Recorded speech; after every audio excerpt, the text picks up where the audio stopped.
Bismillahirrahmanirrahim. Assalamualaikum warahmatullahi wabarakatuh.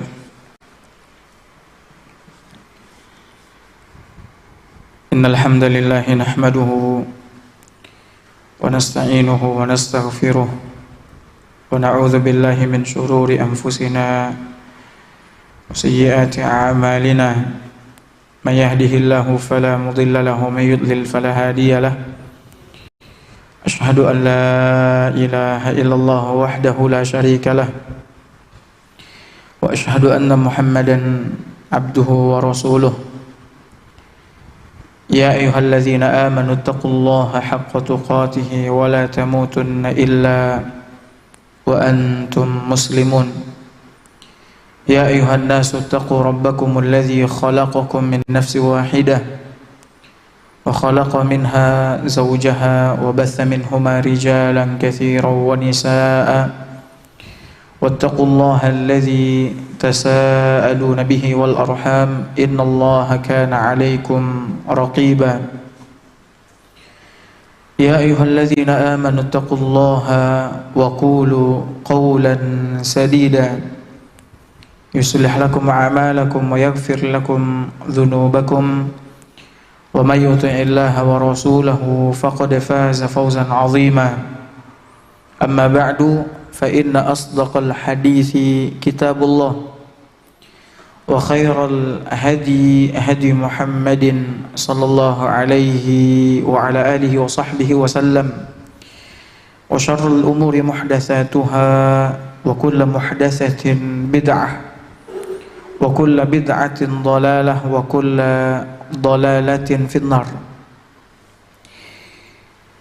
Ikhwan dan akhwat yang semoga senantiasa dirahmati oleh Allah Azza wa Jalla.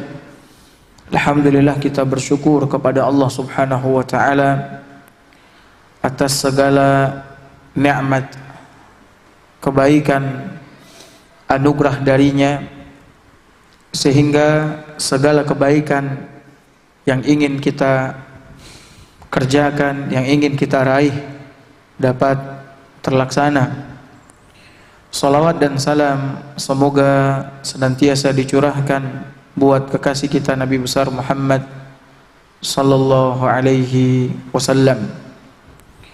Ikhwan dan akhwat yang kami muliakan, sore ini insyaallah taala kita akan mengkaji sebuah hadis Nabi SAW yang sangat agung, yang sangat besar, yang harus diketahui oleh setiap muslim dan muslimah agar mereka selamat di dunia dan di akhirat.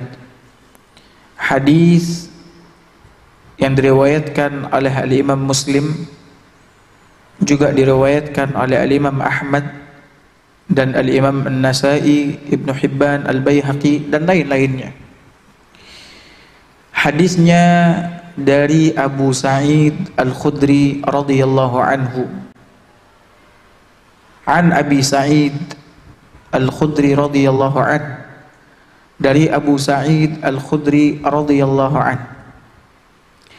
Anin Nabi sallallahu alaihi wasallam qala, dari Nabi sallallahu alaihi wasallam beliau bersabda,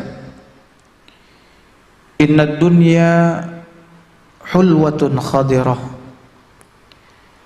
Sesungguhnya dunia ini, kata Nabi, manis dan indah. Manis dan indah.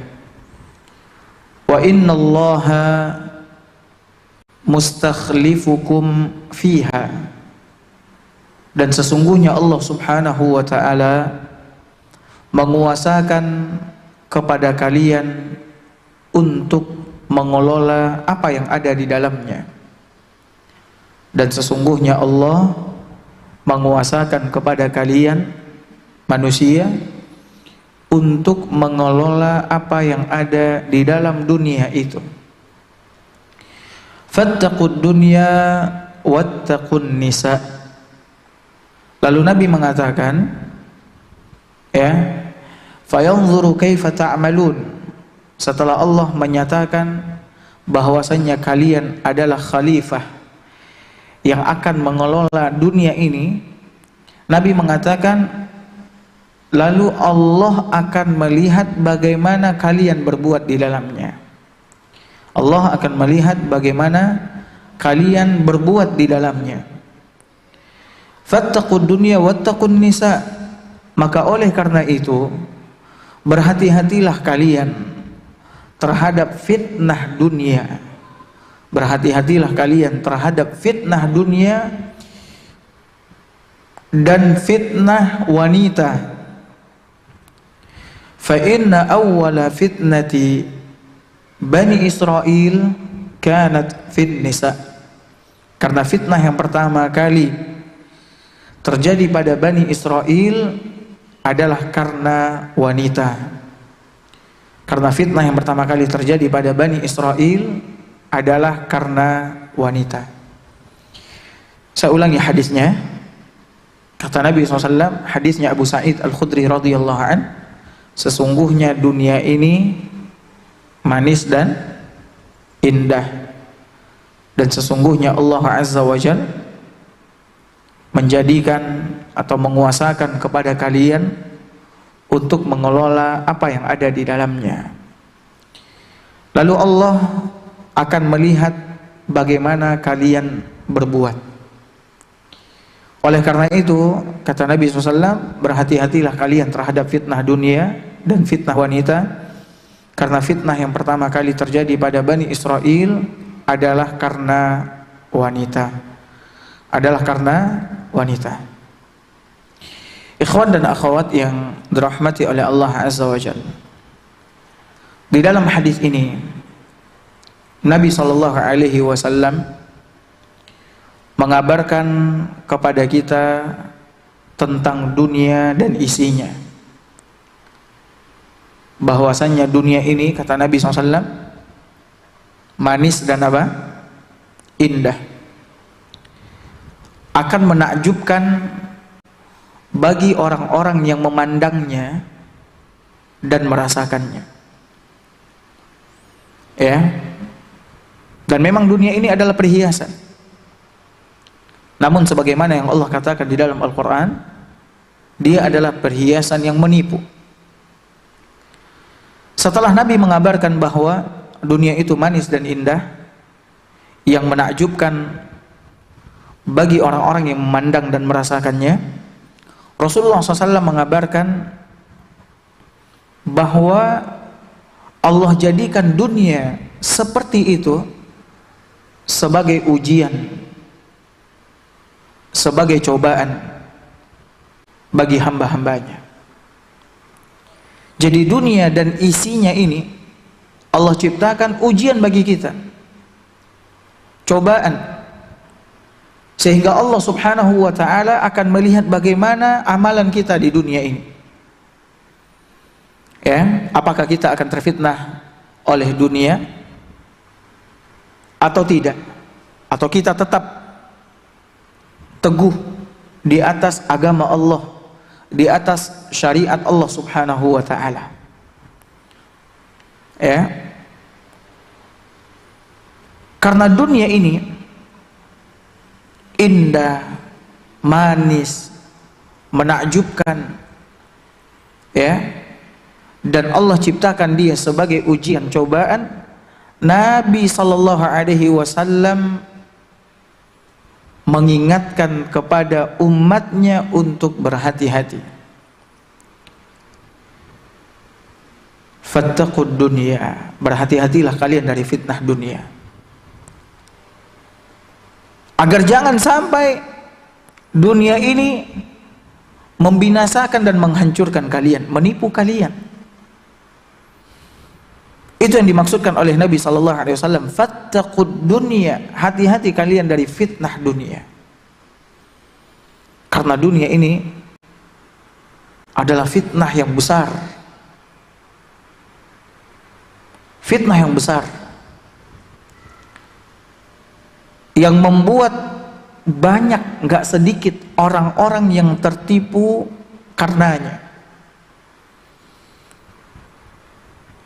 sehingga mereka berpaling dari Allah, berpaling dari agama Allah karena dunia. Makanya Allah di dalam Al-Quran mengatakan alhaakumut takatsur, kalian telah dilalaikan oleh kemegahan, kemewahan dunia. Dan kita lihat yang tertipu oleh dunia nggak sedikit, banyak. Nggak 1.000, 2.000, nggak 10.000, nggak ratusan ribu, puluhan juta, mungkin bahkan miliaran. Karena jumlah manusia di permukaan bumi ini ada lebih kurang sekitar 6-7 miliar. Yang tertipu oleh dunia miliaran orang. Makanya Nabi SAW ingatkan kepada kita, hati-hati sama fitnah dunia. Ya. Pemberitahuan dari Nabi SAW ini, ikhwan dan akhwat yang semoga senantiasa dirahmati oleh Allah, bahwa dunia itu manis, indah, ya. Ini sesuai dengan apa yang Allah sampaikan di dalam Al-Quran, dalam surat Ali Imran ayat 14. Ya, Allah nyatakan bahwasanya dunia itu adalah kesenangan yang disukai oleh seluruh manusia. Allah berfirman, zuyyina lin-nasi hubbus syahawat, dijadikan terasa indah. Apa yang dijadikan terasa indah oleh Allah Azza wa Jalla? Dalam pandangan manusia, cinta terhadap apa yang diinginkan. Dan yang diinginkan oleh manusia dalam pandangannya adalah dunia, perhiasan dunia, kesenangan dunia. Lalu Allah rinci, setelah Allah sebutkan secara umum bahwasannya dunia ini bagi manusia indah, seluruh isinya. Kemudian Allah rinci, minan nisa wal banin wal qanatiril muqantarah minadh dhahabi wal fiddah wal khailil musawwamah wal an'am wal harth, berupa wanita-wanita, anak-anak, harta benda yang bertumpuk dalam bentuk emas dan perak, kuda pilihan, kendaraan pilihan, hewan ternak, sawah ladang. Nah, kita lihat orang-orang hari ini berebut dan berlomba-lomba untuk mendapatkan kesenangan dunia yang Allah sebutkan ini. Wanita, anak-anak, harta benda yang bertumpuk, emas dan perak, kendaraan pilihan, hewan ternak dan sawah ladang. Lalu Allah mengatakan, dzalika mata'ul hayatid dunya, itulah kesenangan hidup di dunia. Wallahu indahu husnul ma'ab. Sementara kata Allah Azza wa Jalla, di sisi Allah lah tempat kembali yang paling baik. Tempat kembali yang paling baik. Ikhwan dan akhwat yang semoga senantiasa dirahmati oleh Allah. Jadi sadari dan fahami, Allah jadikan dunia ini ujian bagi kita. Allah pengen lihat siapa di antara kita yang paling baik amalannya. Di dalam surat Al-Kahfi ayat 7, Allah mengatakan, inna ja'alna ma'alal ardi zinatan laha.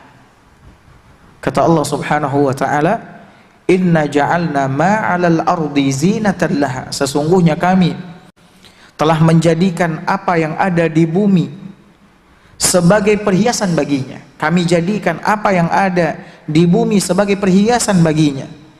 Untuk apa Allah jadikan itu? Linabluwahum, untuk menguji mereka. Untuk menguji mereka. Cobaan bagi mereka. Ayyuhum ahsanu amala.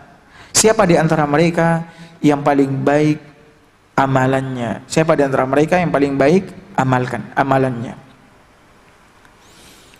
Seluruh kelezatan dunia, ikhwan dan akhwat yang semoga senantiasa dirahmati oleh Allah, Allah jadikan ujian, cobaan darinya. Ya. untuk dilihat oleh Allah Subhanahu wa taala. Siapa yang dikalahkan oleh ujian tersebut sehingga dia menjadi budak dunia, dan siapa yang justru malah bisa melewati ujian tersebut dengan tetap menjadi hamba Allah Subhanahu wa taala, dengan tetap beribadah kepada Allah, dengan tetap mengerjakan amal soleh, dengan tetap mendahulukan keridhaan Allah, kecintaannya kepada Allah Subhanahu wa taala. Bahkan dia jadikan dunia ini sebagai sarana untuk terus mendekatkan dirinya kepada Allah Subhanahu wa taala, agar dia dimasukkan oleh Allah Subhanahu wa taala ke dalam surganya yang penuh dengan kenikmatan dan kesenangan. Tapi sebaliknya, orang yang terfitnah oleh dunia, maka dunia akan membinasakannya, dunia akan menghancurkannya. Makanya dalam sebuah hadis Nabi SAW bersabda, kata Nabi, wallahi mal faqra akhsha alaikum, demi Allah bukan kefakiran yang aku khawatirkan menimpa kalian. Ya, bukan kefakiran yang aku khawatirkan menimpa kalian. Artinya kalian nggak punya apa-apa dari dunia ini, atau sedikit saja dari perhiasan dunia yang kalian miliki. Ya, Nabi nggak pernah mengkhawatirkan kefakiran atas umatnya. Kalaupun umatnya fakir, umatnya pasti akan bisa melewati itu, menghadapi itu. Tapi apa yang dikhawatirkan oleh Nabi SAW? Walakinni akhsha alaikum an tubsata alaikumud dunya fatanafasuha kama tanafasuha fa ahlakatkum kama ahlakatuhum. Yang aku khawatirkan, kata Nabi SAW, adalah Allah bukakan pintu-pintu kesenangan dunia, perhiasan dunia, harta dunia di hadapan kalian. Kemudian kalian berlomba-lomba, ya, mencarinya, meraihnya, sebagaimana orang-orang terdahulu berlomba-lomba mencari, ya, dan meraih kesenangan perhiasan dunia tersebut, sehingga dunia itu menghancurkan kalian sebagaimana telah menghancurkan mereka dahulu. Ya, ini yang Nabi SAW ingin jelaskan kepada kita, ya, tentang hakikat dunia ini. Dunia ini indah, manis, ya, dan dia adalah perhiasan yang menipu, ujian dari Allah Subhanahu wa taala kepada kita. Maka hendaklah kita berhati-hati dari ujian tersebut. Kita lihat betapa banyak orang-orang yang lebih mendahulukan dunia daripada Allah Azza wa Jalla, beribadah kepada Allah. Betapa banyak orang-orang yang tidak mengindahkan batasan-batasan agama Allah Azza wa Jalla, melanggar larangan-larangan Allah Subhanahu wa taala demi memenuhi nafsu syahwatnya dan demi meraih kesenangan dunia. Nggak sedikit, banyak. Sehingga mereka korbankan agama mereka demi dunia ini. Apalagi di zaman sekarang ini, zaman fitnah. Banyak orang yang nggak peduli dengan agamanya, sehingga dia jual agamanya demi dunia, kesenangan dunia yang fana. Nabi katakan dalam sebuah hadis, badiru bil a'mali fitana, bersegeralah kalian mengerjakan amal soleh sebelum datang penghalang, kata Nabi, penghambat yang menghalangi kalian dari mengerjakan amal soleh. Kaqita'il lailil muzlim, yang menghambat itu, yang menghalangi itu adalah fitnah-fitnah. Dan fitnah itu, kata Nabi SAW, semakin hari semakin besar, semakin hari semakin besar, seperti tumpukan malam, sehingga orang nggak lagi bisa melihat, ya, jalan mana yang mesti dia tempuh. Lalu Nabi gambarkan kepada kita bagaimana mengerikannya zaman itu, kata Nabi SAW, yusbihur rajulu mu'mina wa yumsi kafira. Pagi harinya orang di zaman itu masih beriman, sorenya kafir. Wa yumsi mu'mina wa yusbihu kafira, atau sorenya masih beriman, paginya udah kafir. Kenapa? Yabi'u dinahu bi'aradi minad dunya, karena dia jual agamanya demi dunia. Demi dunia dia jual agamanya. Ada yang jual agamanya demi pacarnya. Ada yang jual agamanya demi popularitas. Ada yang jual agamanya demi harta. Ada yang jual agamanya demi jabatan. Ada yang jual agamanya demi ini dan itu, dari kesenangan-kesenangan dunia yang fana. Ini yang ingin diingatkan oleh Nabi SAW. Nah, hadirin, hadirat, ikhwan dan akhwat yang semoga senantiasa dirahmati oleh Allah Azza wa Jalla. Jadi ada dua fitnah besar yang kita harus waspada dan hati-hati. Jangan sampai kita terfitnah, yaitu fitnah dunia dan fitnah wanita. Fitnah dunia dan fitnah wanita. Allah Subhanahu wa ta'ala telah menjelaskan kepada kita tentang hakikat dunia ini, baik di dalam Al-Quran maupun di dalam hadis. Tahu kenapa? Agar kita tidak tertipu, agar kita tidak terfitnah. Kita sebutkan beberapa di antara firman-firman Allah Azza wa Jalla yang menjelaskan tentang hakikat dunia ini. Salah satunya hadis yang tadi kita sebutkan. Dunia ini manis dan indah bagi orang-orang yang melihat dan merasakannya. Allah berfirman dalam surat Ali Imran ayat 185. Allah mengatakan, "Wa mal hayatud dunya illa mata'ul ghurur." Kehidupan dunia ini, kata Allah, hanyalah kesenangan yang menipu. Kesenangan yang menipu.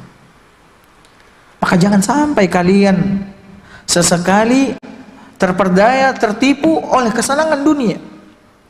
Dalam ayat yang lain Allah katakan dalam surat Luqman ayat 33, Allah berfirman, "Inna wa'dallahi haq." Sesungguhnya janji Allah itu pasti benar. "Fala taghurrannakumul hayatud dunya wala yaghurrannakum billahil ghurur." Kata Allah Subhanahu wa ta'ala, janji Allah itu pasti benar. Apa aja yang Allah janjikan, surga, neraka, kebangkitan, hisab, pembalasan, pasti benar. Maka jangan sekali-kali kalian terperdaya oleh kehidupan dunia, tertipu oleh kehidupan dunia, dan jangan sekali-kali kalian terperdaya, tertipu oleh penipu di dalam mentaati Allah Subhanahu wa ta'ala. Dalam ayat ini Allah ingatkan kita agar kita jangan sampai tertipu oleh kesenangan dunia, perhiasan dunia. Kenapa? Karena salaf dahulu mengatakan cinta dunia itu adalah induk pangkal segala dosa dan perusak agama. Diingat baik-baik. Catat, cinta dunia adalah induk pangkal segala kesalahan, dosa dan perusak agama. Nggak ada yang merusak diri seseorang sehingga dia melakukan dosa dan maksiat, melanggar larangan-larangan Allah Subhanahu wa ta'ala karena dia mencintai dunia. Dan tak ada yang merusak agama seseorang kecuali karena dia cinta kepada dunia. Kenapa bisa seperti itu? Dilihat dari beberapa sisi. Yang pertama, mencintai dunia berarti mengagungkan dunia. Mencintai dunia berarti apa? Mengagungkan dunia.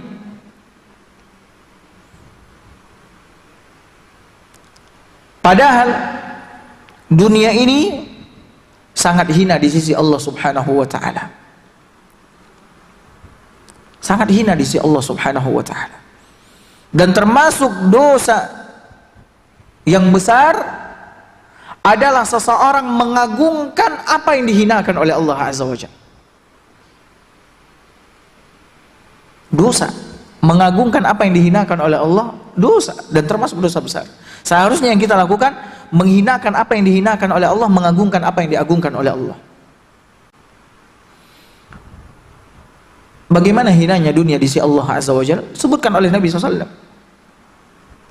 "Lau kanatid dunya 'inda Allahi ta'dilu janaha ba'udah, ma saqa kafiran walau syurbata ma." Kata Nabi SAW, kalau sekiranya dunia ini di sisi Allah nilainya lebih dari sebelah sayap nyamuk, lebih dari sebelah sayap nyamuk, ya Allah, orang punya jutaan sayap nyamuk nggak ada artinya. Ini kalau sekiranya dunia itu di sisi Allah nilainya lebih dari sebelah sayap nyamuk, kata Nabi SAW, Allah tidak akan memberikan minum kepada orang kafir yang tidak beribadah kepada Allah walaupun hanya seteguk air.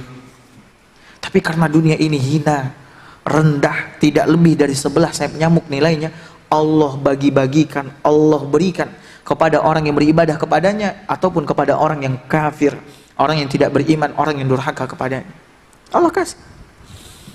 Makanya jangan heran lihat orang kafir kaya-kaya, jangan heran. Karena dunia ini nggak ada artinya di sisi Allah Azza wa Jalla.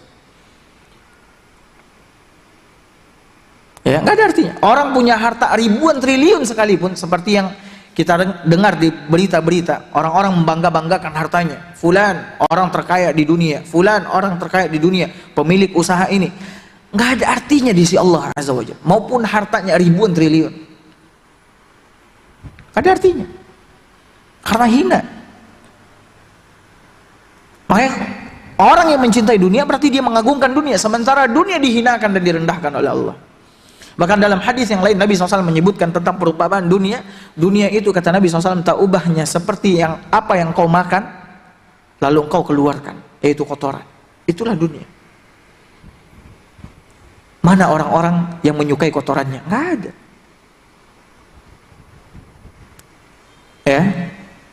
Kemudian dari sisi yang kedua, Allah mengutuk dunia. Allah mengutuk dunia, murka, benci kepada dunia. Kecuali sesuatu yang ditujukan untuk Allah Subhanahu wa taala dari dunia. Allah kutuk dunia. Lalu bagaimana kita mencintai sesuatu yang dikutuk oleh Allah, yang dibenci oleh Allah Azza wa Jalla? Nabi SAW mengatakan, "Ala inna dunya mal'unah wa mal'unun ma fiha." Ketahuilah, kata Nabi SAW, sesungguhnya dunia ini terlaknat, dikutuk, dibenci oleh Allah Subhanahu wa taala, wa mal'unun ma fiha, dan semua yang ada di dalamnya juga terkutuk, dilaknat, dibenci, dimurkai oleh Allah. Illa zikrullahi wa mawalah wa alimun au muta'allim.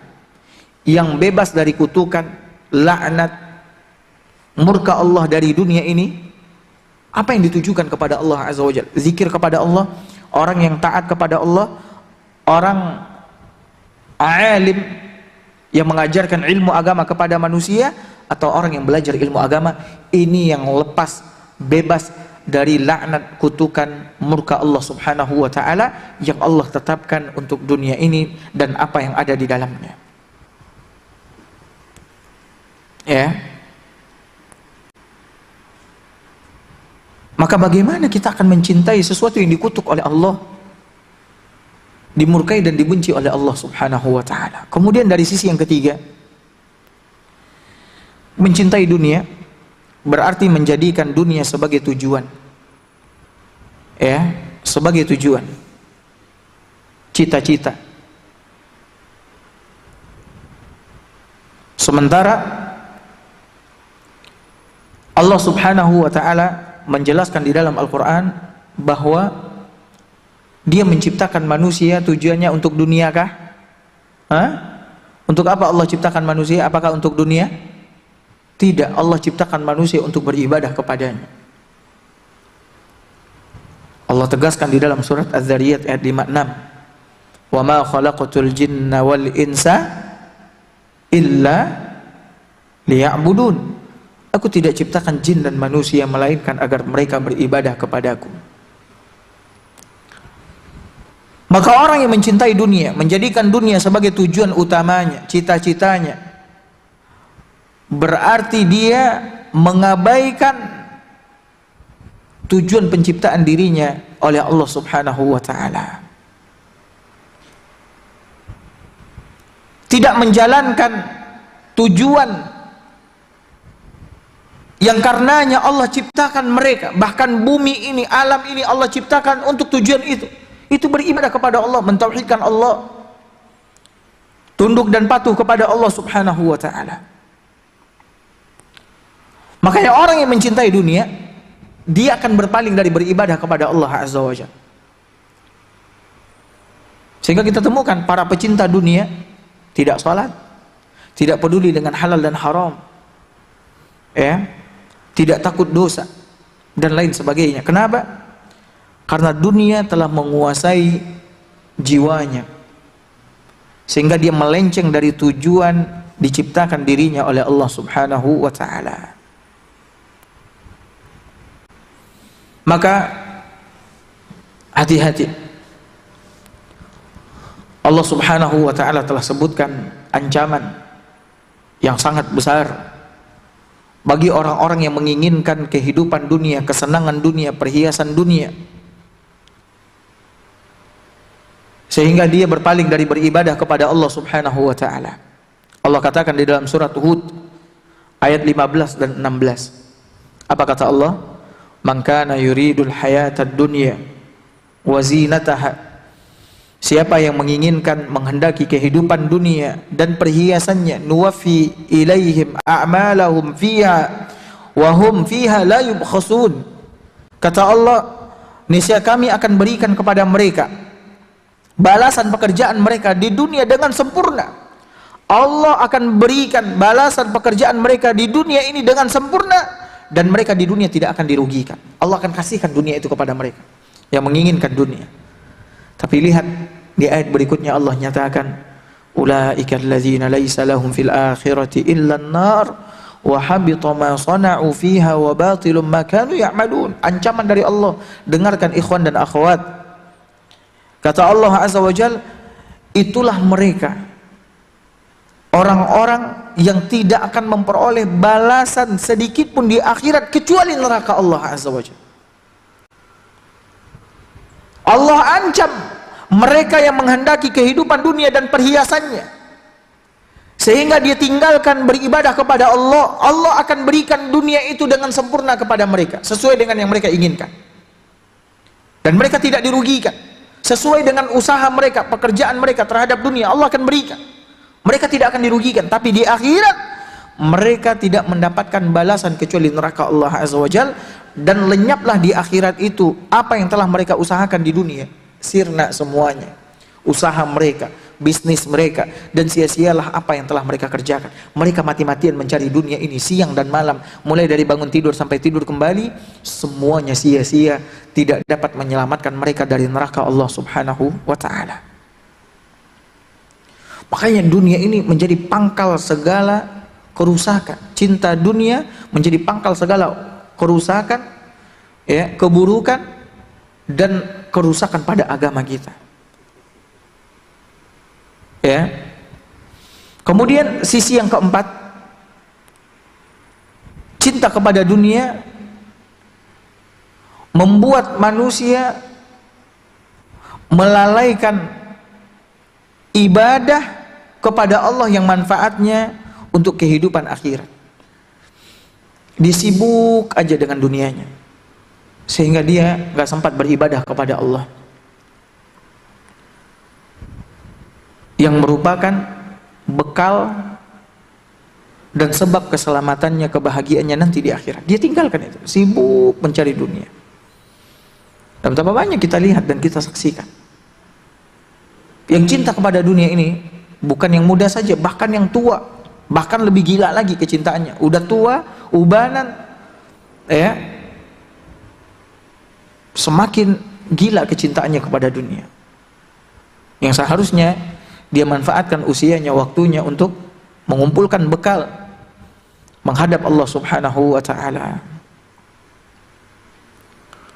Dan kemudian lihat sisi yang kelima, cinta kepada dunia, ya, akan menyebabkan urusan kita berantakan. Berantakan. Dan Allah akan menjadikan kefakiran di pelupuk matanya. Fakir ini bukan saja orang yang nggak punya apa-apa, tapi orang kaya bisa dikatakan fakir ketika dia nggak pernah merasa puas, selalu merasa kurang, sehingga dia terus mencari dunia dan seterusnya. Nabi SAW mengatakan dalam sebuah hadis, "Man kanatid dunya hammah." Siapa yang tujuan hidupnya, cita-citanya adalah dunia, farraqallahu alaihi amrah. Allah akan cerai-beraikan urusannya. Ini lihat, kerusakan. Mencintai dunia menjadikan semua urusan kehidupan kita berantakan. Kemudian kata Nabi SAW, "Wa ja'ala faqrahu baina 'ainaihi." Allah jadikan kefakiran itu tepat di kedua pelupuk matanya. Walam ya'tihi minad dunya illa ma kutiba lah. Dan ia hanya akan mendapatkan dari dunia ini apa yang telah ditetapkan oleh Allah Subhanahu wa taala. Tapi sebaliknya, wa man kanatil akhiratu niyyatah. Siapa yang akhirat tujuan hidupnya, niatnya, keinginannya, maksudnya, jama'allahu lahu amrah. Allah akan kumpulkan ya urusannya. Wa ja'ala ghinahu fi qalbi, dan Allah akan jadikan kekayaan di dalam hatinya, sehingga dia nggak pernah bergantung kepada siapapun, nggak pernah mengemis, nggak pernah merasa kekurangan. Wa atathu dunya wa hiya raghimah, dan dunia akan datang kepadanya dalam keadaan hina. Dunia akan datang kepadanya dalam keadaan apa? Dalam keadaan hina. Banyak lagi sisi-sisi yang lain, cuman mungkin cukup 5 itu. Jadi ikhwan dan akhwat yang semoga senantiasa dirahmati oleh Allah Azza wa Jalla, lindungi hati kita dari kecintaan kepada dunia secara berlebihan. Ya, karena sekali lagi mencintai dunia, mengagungkan dunia merupakan pangkal sumber segala kerusakan. Ya, kerusakan kehidupan seorang hamba dan kerusakan pada agamanya. Bahkan Al-Imam Ibnul Qayyim rahimahullahu ta'ala pernah mengatakan, muhibbud dunya, ini dengarkan baik-baik perkataan Al-Imam Ibnul Qayyim, muhibbud dunya la yanfakku an min salas. Kata Al-Imam Ibnul Qayyim rahimahullah, pecinta dunia tidak akan lepas dari tiga hal. Yang cinta dunia nggak akan lepas dari 3 hal. Yang pertama, hammun lazim. Kata Al-Imam Ibnul Qayyim rahimahullahu ta'ala, yang pertama adalah hammun lazim, yaitu kesedihan, kegelisahan yang terus menerus. Perhatikan orang-orang yang memiliki dunia itu, secara zahirnya dia senang, enak, tapi dia nggak pernah lepas dari apa? Kegelisahan, kegundahan yang terus menerus, kesedihan yang terus menerus. Kemudian apa lagi? Wa ta'abun daim, keletihan yang terus menerus akibat menjadi budaknya dunia. Karena ketamakan yang tidak pernah ada habis-habisnya adalah apa? Salah satunya adalah ketamakan terhadap dunia. Nabi SAW mengatakan, ketamakan manusia kepada dunia ini nggak akan pernah ada habis-habisnya sampai mulutnya ditutup, disumpal dengan tanah. Artinya mati. Kalau udah mati baru hilang ketamakannya terhadap dunia. Dan yang menjadi budak dunia akan letih terus menerus, wa ta'abud daim. Kemudian wa hasratun la tanqadi, yang ketiga kata Imam Ibnul Qayyim adalah penyesalan yang tidak akan pernah berhenti. Dia akan menyesal nanti di dunia dan nanti di akhirat. Makanya oleh karena itu, ikhwan dan akhwat yang dirahmati oleh Allah Azza wa Jalla, hati-hati dari fitnah dunia. Dan sadari bahwasannya dunia ini adalah perhiasan yang menipu. Ya, dunia ini akan menghancurkan dan membinasakan kita. Pernah dalam sebuah riwayat disebutkan, dunia pernah datang kepada Nabi Isa alaihi salam dalam bentuk seorang nenek-nenek tua yang sudah tua renta, peot. Nenek-nenek peot, udah tua renta, akan tetapi dia mengenakan perhiasan yang menakjubkan orang-orang yang melihatnya. Dia memakai gelang, cincin, kalung, pakaian, perhiasan yang menakjubkan siapapun yang melihatnya. Tapi dia adalah seorang nenek-nenek tua renta, peot. Ditanya oleh Isa alaihissalam, berapa umurmu? Dia mengatakan, banyak, kata dia, tidak terhitung. Tidak terhitung. Kemudian, adakah orang yang menikahimu? Kata Isa alaihissalam. Dia mengatakan, banyak. Yang menikahiku banyak. Ya, yang menikahiku banyak. Lalu Isa bertanya, mana yang lebih banyak? Orang yang menikahi dirimu atau orang yang menceraikanmu? Artinya menolakmu.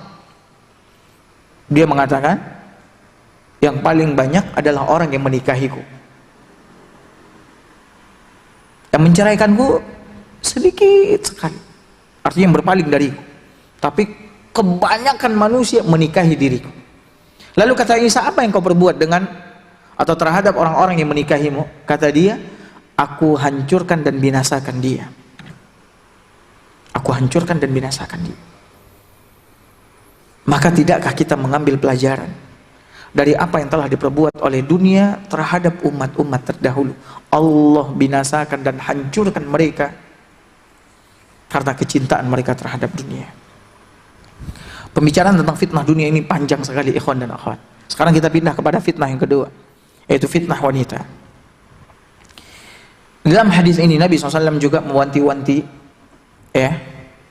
seorang muslim terhadap fitnah wanita.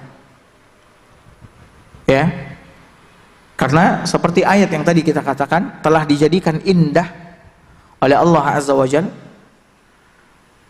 pada manusia kecintaan kepada kaum wanita. Kecintaan kepada kaum wanita. Makanya kita temukan ada suami yang berlebih-lebihan cintanya terhadap istrinya, berlebih-lebihan kecintaannya kepada istrinya sehingga menjadikan dia durhaka sama orang tuanya. Ada. Dan ini adalah fitnah wanita. Dia lebih mencintai istrinya daripada orang tuanya sehingga dia durhaka kepada kedua orang tuanya. Bahkan gara-gara istrinya dia memutus hubungan silaturahim, berbuat kerusakan di muka bumi demi memenuhi kecintaan dia kepada istrinya, hasrat istrinya. Dia langgar apa-apa yang dilarang oleh Allah Subhanahu wa taala sehingga menjadikan dirinya hancur dan binasa. Sehingga menjadikan dirinya hancur dan binasa. Makanya oleh karena itu Nabi SAW ingatkan, hati-hati terhadap fitnah wanita. Hati-hati terhadap fitnahnya kaum wanita. Betapa banyak orang-orang hari ini yang terfitnah dengan wanita. Apalagi banyak di antara kaum wanita hari ini yang jauh dari petunjuk Al-Quran, petunjuk syariat, cahaya Al-Quran. Ketika mereka keluar dari rumahnya, seharusnya mereka menutup auratnya, mengenakan hijab syar'i, akan tapi tidak dia pakai, sehingga dia pertontonkan perhiasannya, kecantikannya kepada manusia, yang membuat orang-orang terfitnah. Membuat orang-orang terfitnah. Makanya kita temukan betapa banyak perzinaan yang terjadi, dilakukan oleh manusia hari ini. Ini semua disebabkan oleh apa? Fitnah kaum wanita. Fitnah kaum wanita. Sehingga orang-orang sibuk memikirkan dan mencari cara bagaimana memuaskan nafsu syahwatnya.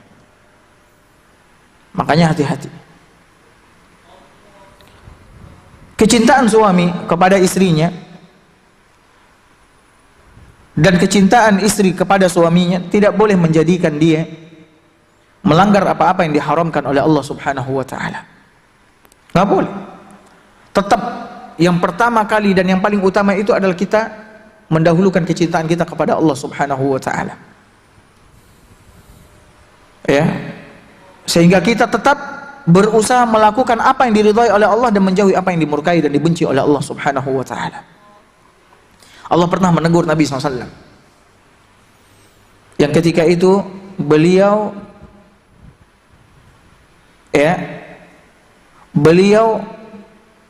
mengharamkan sesuatu yang dihalalkan oleh Allah Azza wa Jalla untuknya. Demi apa?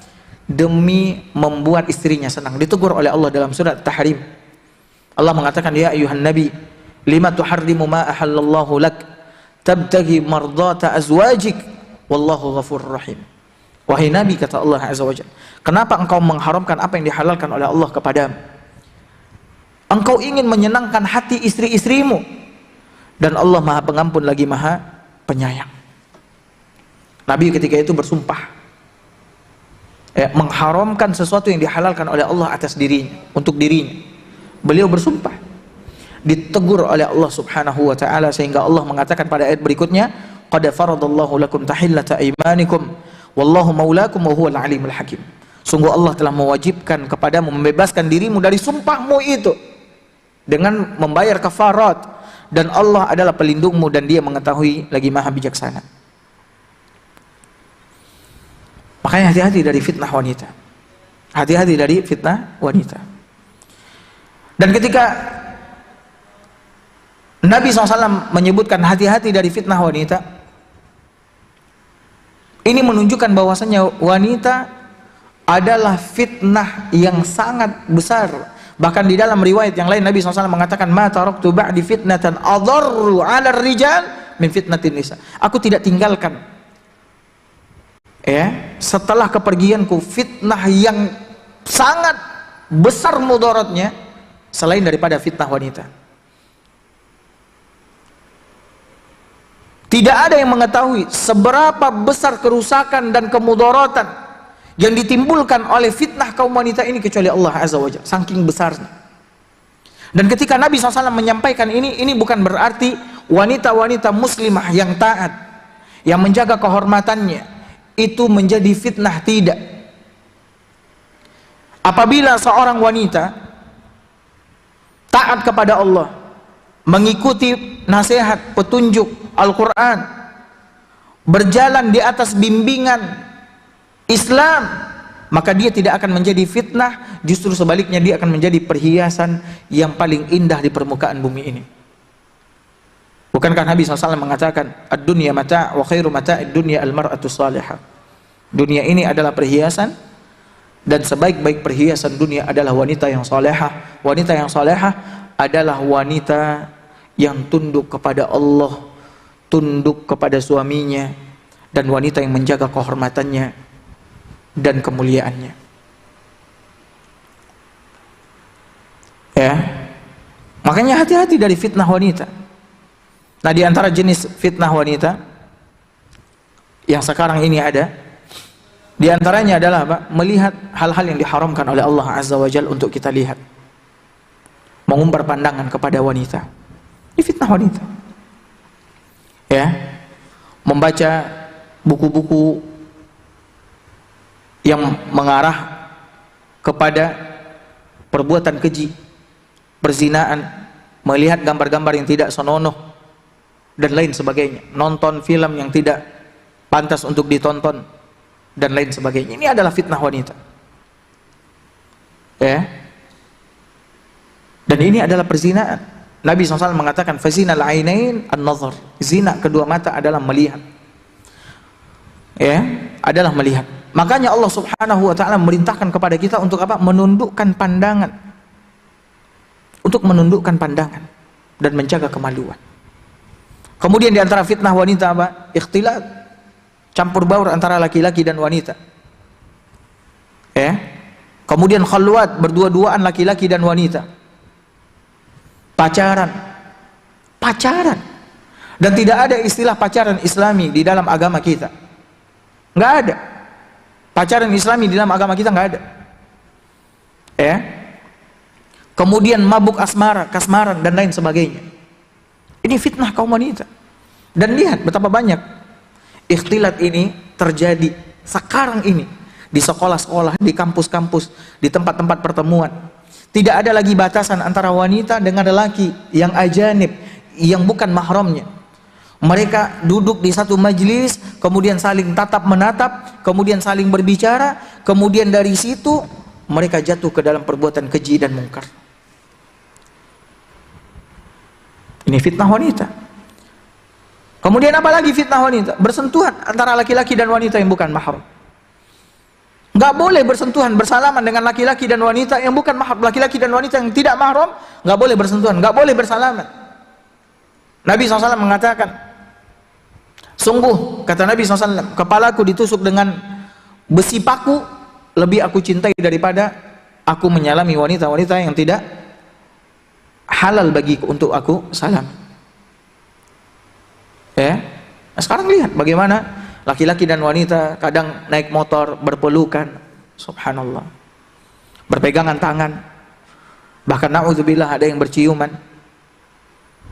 Ya, ini akan membawa kepada perbuatan zina, perbuatan keji,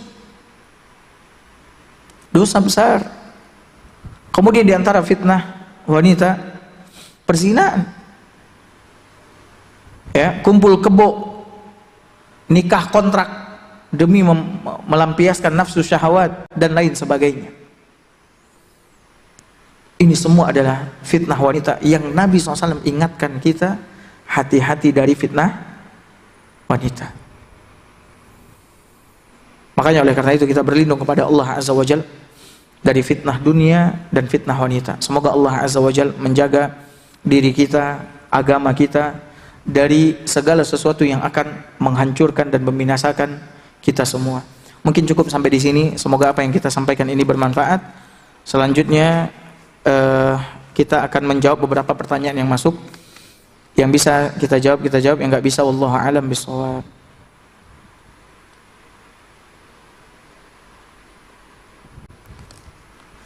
Ada pertanyaan, bismillah, Ustadz mohon nasihat dan motivasinya bagi akhwat yang sedang dalam proses meninggalkan maksiat. Bagi akhwat yang sedang dalam proses meninggalkan maksiat, artinya yang sedang berusaha untuk hijrah dari bergaul, komunikasi, pacaran dengan lelaki, ya, jazakallah khair. Nasihat saya kepada wanita yang akhwat yang berhijrah, berusaha untuk meninggalkan, ya, dosa dan hal-hal yang dilarang oleh Allah Subhanahu wa taala. Yang pertama sekali nasihat saya, pelajari ilmu agama. Tuntut ilmu agama. Karena ilmu ini akan menuntunmu kepada kebaikan. Ya, dan akan menguatkan jiwamu. Nabi SAW mengatakan, "Mayuridillahu bihi khairan yufaqihu fid din." Siapa yang Allah kehendaki baik, maka Allah akan memberikan pemahaman agama kepadanya. Maka jangan lupa untuk membaca Al-Quran. Setiap hari harus ada kadar tertentu yang anti baca. Karena Al-Quran adalah kitab ilmu yang paling baik. Mungkin anti nggak bisa baca 1 juz per hari. Karena yang saya inginkan anti baca Al-Quran dengan terjemahannya dan dengan tadabbur, penghayatan. Silahkan anti baca per hari mungkin setengah halaman. Setengah halaman saja. Kemudian anti baca terjemahannya. Kemudian anti lihat di situ apa pesan Allah di situ, apa perintah Allah, apa larangan Allah, apa pelajaran yang ingin disampaikan oleh Allah. Al-Quran adalah kitab pelajaran dari Allah Azza wa Jalla, dan dia adalah sebenar-benar ucapan yang ada di permukaan bumi ini. Kemudian anti baca hadis Nabi SAW. Enggak usah banyak-banyak, 1 hari 1 hadis. Ya, 1 hari 1 hadis. Anti bisa baca dari kitab Riyadhus Shalihin, atau anti beli buku hadis-hadis khusus tentang wanita. Anti baca 1 hadis 1 hari. 1 hadis 1 hari. Kemudian nanti baca terjemahannya, nanti lihat syarahnya bagaimana. Ambil ilmu dari situ. Kemudian usahakan juga untuk terus-menerus hadir ke majelis ilmu. Ya, hadir ke majelis ilmu. Ini yang pertama, nuntut ilmu. Kemudian yang kedua, berusahalah untuk mencari teman-teman yang baik. Ya, teman-teman yang baik. Teman-teman yang baik akan membawa kita kepada kebaikan dan akan memberikan kebaikan buat kita. Nabi SAW telah menyebutkan di dalam hadisnya yang mulia, kata Nabi SAW, "Matsalul jalisis salih wal jalisis su", perumpamaan teman baik dan teman buruk. Teman baik itu akan memberikan kebaikan kepada kita. Dia akan menarik tangan kita, ya, membimbing kita kepada kebaikan. Anti cari dan tinggalkan teman-teman yang buruk, yang dahulu anti bergaul dengannya, yang mengajak anti untuk berpacaran, untuk duduk di kafe, ya, untuk lakukan ini dan itu dan sebagainya. Tinggalkan ini, jauhi ini, tapi cari teman-teman yang baik, lingkungan yang baik, ya, lingkungan yang baik. Jadi tuntut ilmu, cari teman yang baik, kemudian berusahalah untuk memperbanyak ibadah kepada Allah dan sungguh-sungguh berdoa kepada Allah, semoga Allah berikan keteguhan, ya, kekuatan kepada anti di dalam hijrahnya anti. Perbanyak ibadah kepada Allah, zikir pagi petang jangan ditinggalkan, salat jangan dilalaikan, ya, kemudian menutup aurat jangan diabaikan, ya, kemudian sungguh-sungguh dalam berdoa kepada Allah, semoga Allah berikan keteguhan kepada anti untuk terus istiqomah di atas agama ini, ya, jangan lupa untuk itu. Dan kalau anti jatuh kembali kepada dosa, jangan putus asa dari rahmat Allah Azza wa Jalla, karena nggak ada seorang pun di antara manusia yang selamat terjaga dari dosa. Anti segera kembali kepada Allah. Jangan mau dibisiki oleh syaitan yang mengatakan kepada kita, tuh lihat, anti berusaha untuk hijrah, pada akhirnya anti kembali lagi. Anti memang nggak akan bisa. Ya sudah, anti mendingan tetap aja ngelakuin dosa ini. Hati-hati dari talbis iblis, perangkap iblis. Ya, hati-hati. Kalau anti jatuh dalam dosa, segera bangkit. Dan memang nggak ada orang yang selamat dari dosa, siapapun dia.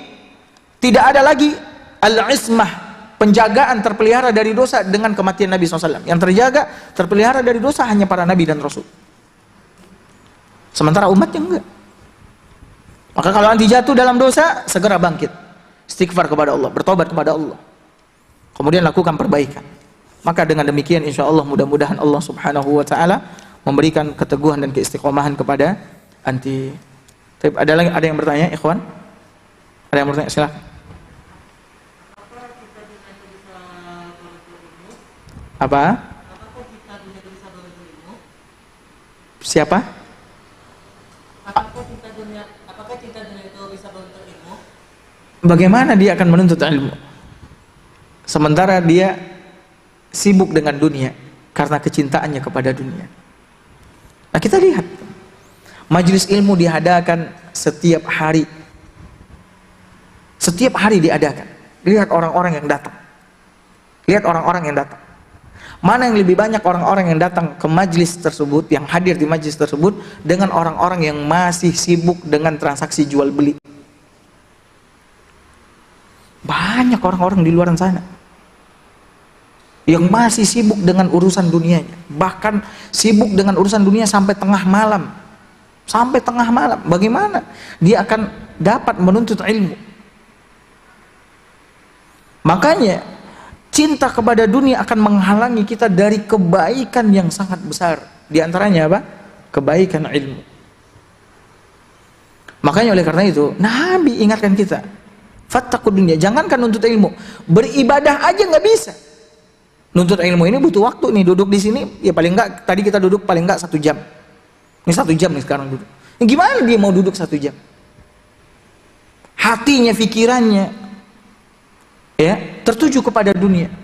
Jangankan duduk 1 jam di majelis ilmu atau membaca buku, membaca Al-Quran, sholat aja yang cuma beberapa menit, dia pun juga nggak sempat karena saking sibuknya, saking menghambakan diri kepada dunia. Jadi pecinta dunia, dia nggak akan pernah bisa nuntut ilmu, kecuali kalau dia jaga dirinya. Tidak dia berikan kecintaannya kepada dunia secara berlebihan. Cinta kepada dunia tidak berlebihan, itu adalah tabiat, nggak ada masalah. Tapi yang dicela oleh agama berlebih-lebihan sehingga kecintaan kita kepada dunia mengalahkan kecintaan kita kepada Allah, mengalahkan, ya, kita dari beribadah kepada, memalingkan kita dari beribadah kepada Allah.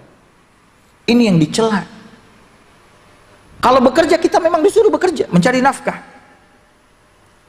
Kalau enggak, bagaimana kita akan hidup? Bagaimana kita akan bisa memberikan nafkah kepada keluarga kita kalau kita nggak bekerja? Cuman sesuai dengan kadar yang kita perlukan dari dunia ini. Tidak berlebihan. Ini orang udah punya sekian banyak mobil, sekian banyak harta, sekian banyak aset, masih aja sibuk dengan dunia. Sampai dia tinggalkan sholat, sampai dia tinggalkan zikir, sampai dia tinggalkan bakti sama orang tua, berbuat baik kepada istri dan anaknya, sampai dia tinggalkan majelis ilmu dan seterusnya. Nah, wallahu a'lam bishawab. Baik, ada lagi? Nah, ada? Baik. Tadi ada kertas yang jatuh, tolong.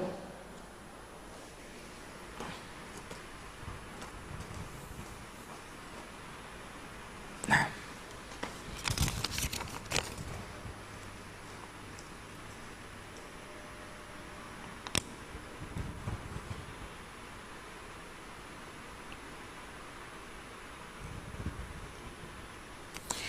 Assalamualaikum Ustaz. Waalaikumsalam. Barakallahu fiik wa fiik barak. Ustaz, bagaimana hukumnya seorang wanita bekerja di luar untuk menghindari fitnah keluarga yang sangat menggoyahkan iman? Masalah wanita bekerja di luar ini dibahas oleh para ulama. Ya, dibahas oleh para ulama. Agama tidak melarang dan juga tidak membolehkan secara mutlak. Ada syarat kriteria yang harus dipenuhi. Di antaranya kondisinya yang memang mengharuskannya untuk bekerja, mencari uang karena serba kekurangan. Kemudian kalau dia udah nikah, izin dari suaminya. Kalau belum, ya berarti izin dari keluarganya, dari orang tuanya.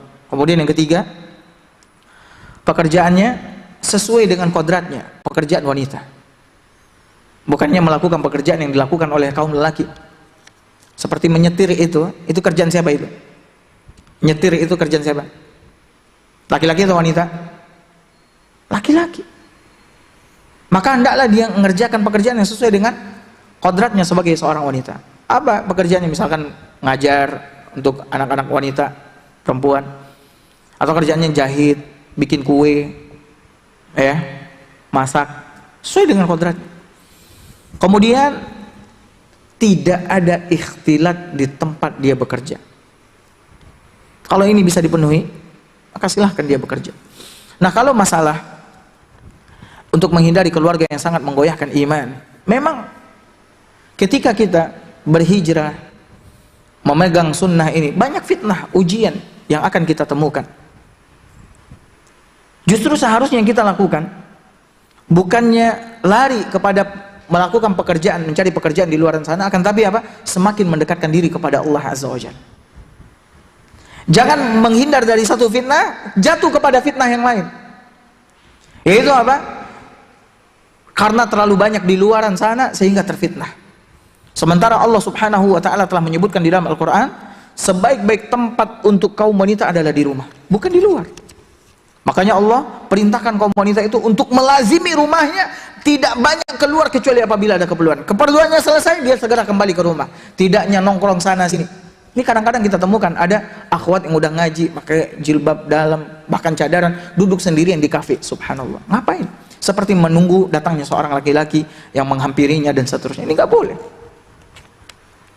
Seharusnya dia makin mendekatkan dirinya kepada Allah, memohon kepada Allah Azza wa Jalla, mendoakan keluarganya, semakin dia mencambuk dirinya untuk mempelajari agama ini agar semakin kuat hujahnya, argumennya ketika nanti diajak diskusi dan seterusnya. Itu yang harus dia lakukan, memperbanyak zikir kepada Allah Subhanahu wa taala. Tapi kalau pun dia harus bekerja, maka seperti yang tadi kita jelaskan. Dan bagaimana hukumnya rambut atau cabang rambut yang keluar melalui serat-serat kain khimar yang sekilas tidak tampak, apakah harus ditutup juga? Allah mengatakan fattaqullaha mastata'tum, bertakwalah kepada Allah sesuai dengan kemampuan kita. Cabang rambut yang keluar di sela-sela khimar itu di luar kemampuan kita. Kita sudah berusaha menutupnya dengan memakai anak jilbab dan seterusnya, atau mencari kain yang ini, tapi masih saja ada yang keluar satu-satu, itu di luar kemampuan kita. Dan anti pun juga menyebutkan di sini yang sekilas tidak tampak. Orang pun juga nggak akan melihat itu, karena memang nggak semuanya, bukan rambut segumpal yang keluar dari jilbab kita. Cuman satu cabang-cabang yang menembus serat-serat khimar jilbab. Maka ya tidak mengapa apabila anti telah berusaha dengan memakai anak jilbab, memakai khimar dengan benar, kemudian ada satu-satu yang nonjol keluar dari serat-serat ini, fattaqullaha mastata'tum. Dan Allah juga mengatakan, la yukallifullahu nafsan illa wus'aha. Allah tidak membebani hambanya, manusia, di luar kemampuannya. Wallahu ta'ala alam bisawab. Mungkin cukup sampai di sini. Semoga apa yang kita sampaikan ini bermanfaat. Sallallahu ala nabiyina Muhammad wa ala alihi wa sahbihi wasallam. Assalamualaikum warahmatullahi wabarakatuh.